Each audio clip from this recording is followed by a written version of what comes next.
Hello everyone, and today I want to show you a design I've made for a daylight sensor button.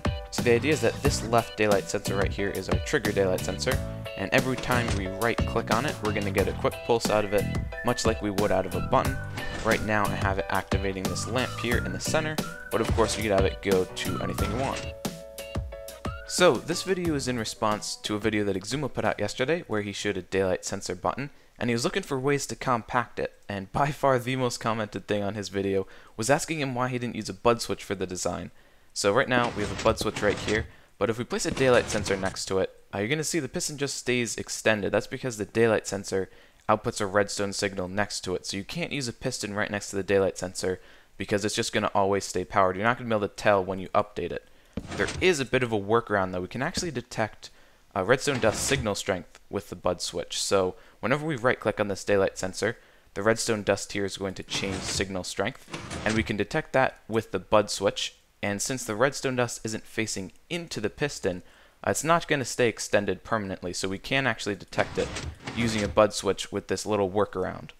Now that we can detect when the daylight sensor has an update, we have to make sure that it's updating because the player right clicks on it and not because the time of day changes. So you can see every time we right click here the lamp turns on, but if we change the time of day, even though these bud switches activate, the lamp here stays off, and that's where the redstone comes in.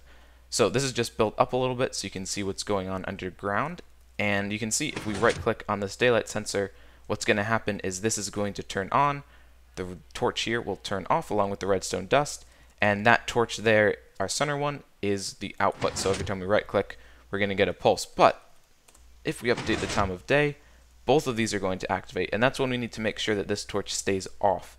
So even though this torch turns off, at the same time this repeater is going to turn on, so it's going to keep this redstone dust on and keep this torch off. That means that your output is anywhere along this redstone dust. You just place a torch on these blocks, or if you want an inverted signal, you can just take it directly from the redstone dust right here. And I'm not going to show you how to build this. I think it's pretty straightforward, and you probably want to maybe hide the redstone or change it up a little bit depending on how you want this to look. You might not want both daylight sensors right next to each other, stuff like that. But a couple of things if you do want to build it, just to make sure that you don't run into any problems. This repeater's on 2 ticks of delay, and this repeater's on 3 because you have that added delay of the torch, 1 tick. And right here we have to make sure that this block can't be moved by a piston, because otherwise the slime block is going to move it and it's going to break the redstone there. Right here I'm just using a furnace, but you can use obsidian or melons, whatever you want. And lastly, I just wanted to thank Xisuma for making that original video. I had a whole bunch of fun last night staying up really late and figuring out how to do this. I always love a redstone challenge, especially when it has to do with compacting a design. So thank you very much for that, and thank you all for watching. I hope you enjoyed, and I'll see you next time.